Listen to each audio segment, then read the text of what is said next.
Bonjour, je me présente, je suis Jean-Luc Amaglio. J'écris des théories de pensée sur notre univers, une autre façon de voir le monde qui nous entoure. Alors, j'ai pas l'habitude de faire des vidéos de moi, parce que, bon, un peu comme tout le monde, j'aime pas m'entendre et j'aime pas me voir, mais vu les nombres de vues que j'ai sur mes autres théories, je me suis dit qu'il fallait que je me lance. Alors, je vais vous proposer une nouvelle théorie qui consiste à vous expliquer pourquoi l'univers serait fini et non pas infini. Alors, soyez indulgents sur cette vidéo. Merci. À l'époque, pour donner une dimension infinie à notre univers, le mathématicien Henri Poincaré nous avait proposé une trois sphères, une sorte de sphère en trois dimensions. Bien sûr, pour valider cette théorie, il a fallu un mathématicien de génie qui s'appelle Gregory Perelman. Pour vous l'expliquer d'une façon un peu simpliste, il s'agit d'un phénomène dit Pac-Man, qui consiste à donner une dimension infinie à cette sphère, vous renvoyant dès que vous arrivez à sa limite, à son point opposé. Alors, notre univers est-il fini ou infini? Je vais vous proposer une explication qui va vous démontrer que notre univers est bien fini. Nous le savons, notre univers a une limite de temps passé puisqu'elle est de 13,8 milliards d'années. Et cette limite s'éloigne de nous puisque notre univers est en expansion. Même si nous savons que cette distance est inatteignable, non pas parce qu'elle est loin de nous, mais parce que pour l'atteindre, il nous faudrait remonter le temps. Car il ne faut pas l'oublier, tout ce qui se trouve autour de nous, c'est du passé. Et plus nous regardons loin, plus nous regardons dans ce passé. Et cette limite de passé se trouve à 13,8 milliards d'années. On pourrait penser que si notre univers est en expansion, c'est qu'il n'est pas infini puisqu'il est dynamique. Cela paraît évident, et pourtant, ce n'est pas si simple. Car c'est oublier que le temps joue un rôle important dans notre univers. Vous allez sûrement penser que oui, mais le temps aussi est dynamique. Je vous dirai que tout dépend du point de vue que l'on donne au temps. Je m'explique. Je vous ai déjà dit que tout ce qui se trouve autour de nous est du passé.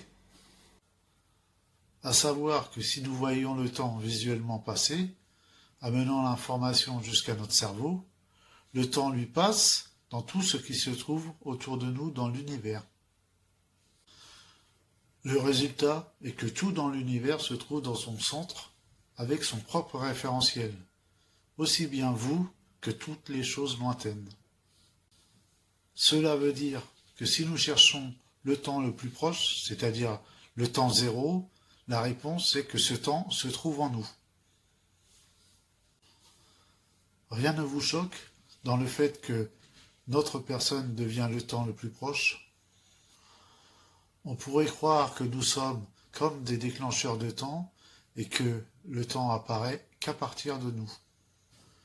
Oui, tout autour de nous, nous voyons le passé. Cela veut dire que pour les choses lointaines, nous sommes en quelque sorte leur futur. Cette conclusion nous laisse à penser qu'il serait plus raisonnable de dire que si pour les choses lointaines, nous sommes leur futur, pour d'autres, nous sommes peut-être, avec nos 13,8 milliards d'années, leur passé.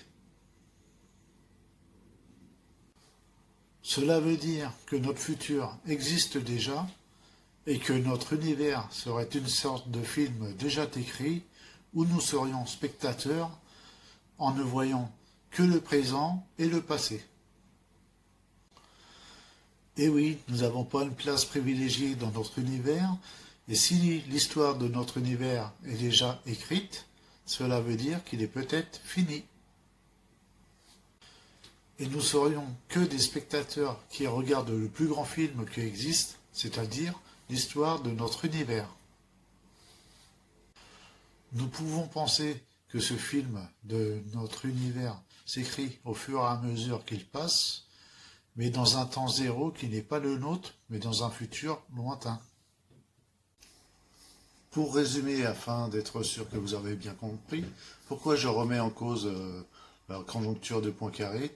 Parce que en fait, c'est l'expansion de l'univers et son comportement avec le temps qui lui donne une dimension comme infinie. alors que le temps, lui, est déjà écrit, et nous le percevons que dans notre présent et le passé, alors que le futur existe déjà.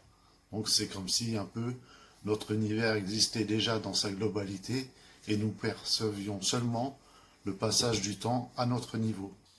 J'espère que cette théorie de pensée vous a plu, et n'hésitez pas à la commenter. Vous avez dû remarquer que je suis pas très bien à l'aise devant la caméra, puisque d'habitude je l'aimais en version écrite ou en version audio. Donc j'ai fait un petit effort pour vous, en espérant que bon, ça sera quand même compréhensible. N'hésitez pas à aller voir mes autres théories, et je vous dis à bientôt. Salut!